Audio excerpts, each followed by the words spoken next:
ಧರ್ಮಸ್ಥಳದಲ್ಲಿ ಇದ್ದಂತಹ ಪ್ರತಿಯೊಬ್ಬರೂ ನಿಬ್ಬೆರಗಾದ್ರು. ಯಾಕೆ ಅಂತ ಹೇಳಿದ್ರೆ, ಹಂಗರಹಳ್ಳಿ ಬಸವಣ್ಣ ಧರ್ಮಸ್ಥಳದ ದೇವಸ್ಥಾನದ ಮುಂದೆ ಇಳಿದ ನಂತರ ಅದು ಸೀದಾ ಹೋಗಿದ್ದು ಅಣ್ಣಪ್ಪ ಸ್ವಾಮಿ, ಧರ್ಮಸ್ಥಳದ ದೈವ, ಧರ್ಮಸ್ಥಳದ ಕ್ಷೇತ್ರಪಾಲಕ ಅಣ್ಣಪ್ಪ ಸ್ವಾಮಿ ಸನ್ನಿಧಿಗೆ ಹೋಗಿ ಅಲ್ಲಿ ಪೂಜೆಯನ್ನ ಪಡೆದ ನಂತರ ಅಣ್ಣಪ್ಪ ಸ್ವಾಮಿಗೆ ಪೂಜೆಯನ್ನ ಮಾಡಿ ತದನಂತರ ಬಂದಿದ್ದು ಮಂಜುನಾಥ ಸ್ವಾಮಿಯ ಸನ್ನಿಧಾನಕ್ಕೆ. ಹಾಗೆ ಧರ್ಮಸ್ಥಳದ ಧರ್ಮಾಧಿಕಾರಿಗಳಂತ ವೀರೇಂದ್ರ ಹೆಗಡೆ ಅವರಿಗೆ ಬಲಗಾಲನ್ನ ಕೊಡುವ ಮುಖಾಂತರ ಆಶೀರ್ವಾದವನ್ನ ಮಾಡಿ ಈ ಧರ್ಮಕ್ಷೇತ್ರ ಏನಿದೆ, ಕರ್ನಾಟಕದ ಧರ್ಮಕ್ಷೇತ್ರ ಧರ್ಮಸ್ಥಳದ ಮೇಲೆ ಬಂದಿರತಕ್ಕಂತ ಆಪಾದನೆ ಏನಿದೆ, ಒಂದು ಕಪ್ಪು ಚುಕ್ಕೆ ಏನಿದೆ, ಅದು ಆದಷ್ಟು ಶೀಘ್ರವಾಗಿ ಪರಿಹಾರ ಆಗಲಿದೆ ಅಂತ ಹೇಳಿ ಒಂದು ವಾಗ್ದಾನವನ್ನ ಇತ್ತು ಬಂದಂತದ್ದು ಒಂದು ಪವಾಡವೇ ಸರಿ.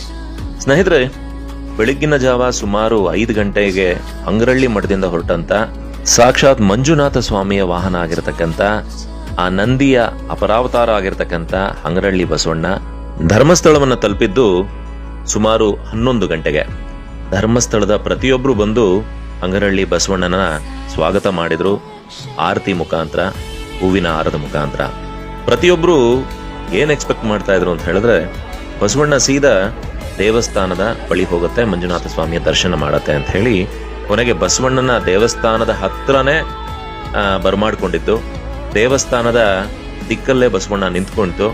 ಸೊ ನಾನು ಕೂಡ ಕ್ಯಾಮ್ರಾನ ತಗೊಂಡು ದೇವಸ್ಥಾನದ ಕಡೆ ಹೋಗುತ್ತೆ ಅಂತ ಹೇಳಿ ಒಂದು ವೈಟ್ ಶಾಟ್ಗೆ ಅಂತ ಹೇಳಿ ಹೋಗಿ ನಿಂತೆ.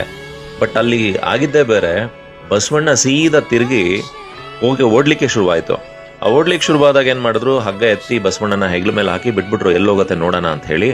ಅದು ಸೀದಾ ಹೋಗಿದ್ದು ಧರ್ಮಸ್ಥಳದ ದೈವ ಆಗಿರ್ತಕ್ಕಂಥ ಅಣ್ಣಪ್ಪ ಸ್ವಾಮಿ ಬಳಿ. ಸೀದಾ ಅಣ್ಣಪ್ಪ ಸ್ವಾಮಿ ಹತ್ರ ಹೋಯ್ತು. ಅದು ಅಲ್ಲಿ ನೋಡ್ತಾ ಇದ್ದಂಥವ್ರಿಗೆ ಎಲ್ಲರಿಗೂ ಪ್ರತಿಯೊಬ್ಬರಿಗೂ ಒಂಥರ ಶಾಕ್ ಆದಂಗೆ, ಒಂಥರ ಅದಕ್ಕೆ ಏನ್ ಹೇಳ್ಬೇಕು ಅಂತಾನೆ ಗೊತ್ತಾಗಲ್ಲ, ಒಂದು ಪವಾಡನೆ ಸರಿ ಅದು. ಅಲ್ಲಿ ಹೋದ್ಮೇಲೆ ಅಣ್ಣಪ್ಪ ಸ್ವಾಮಿಯ ಬಳಿ ಅಣ್ಣಪ್ಪ ಸ್ವಾಮಿಗೆ ಒಂದು ಪೂಜೆಯನ್ನ ನೀಡಿ ತದನಂತರ ಅದು ಅಲ್ಲಿಂದ ಬಂದಿದ್ದು. ಇದೇ ಒಂದು ದೊಡ್ಡ ಪವಾಡ ಅಂತ ಹೇಳ್ಬೋದು. ನೋಡಿ, ನಾನು ಹೇಳ್ತಾ ಇದ್ನಲ್ಲ, ದೇವಸ್ಥಾನದ ಕಡೆ ಬಸವಣ್ಣನ ನಿಲ್ಲಿಸಲಾಯ್ತು ದೇವಸ್ಥಾನಕ್ಕೆ ಕರ್ಕೊಂಡು ಹೋಗ್ಲಿಕ್ಕೆ. ಆದ್ರೆ ಇದಾದ ನಂತರ ಬಸವಣ್ಣ ಮಾಡಿದಂತ ಪವಾಡ ಬಹಳ ಅದ್ಭುತವಾದಂತ ಪವಾಡ.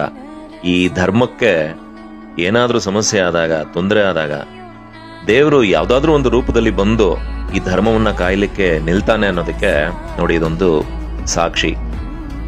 ಯಾರೊಬ್ರಿಗೂ ಗೊತ್ತಿರಲಿಲ್ಲ ಅಣ್ಣಪ್ಪ ಸ್ವಾಮಿ ಬಳಿ ಹೋಗುತ್ತೆ ಅಂತ ಹೇಳಿ, ಸೀದಾ ಅಣ್ಣಪ್ಪ ಸ್ವಾಮಿ ಬಳಿ ಹೋಯ್ತು.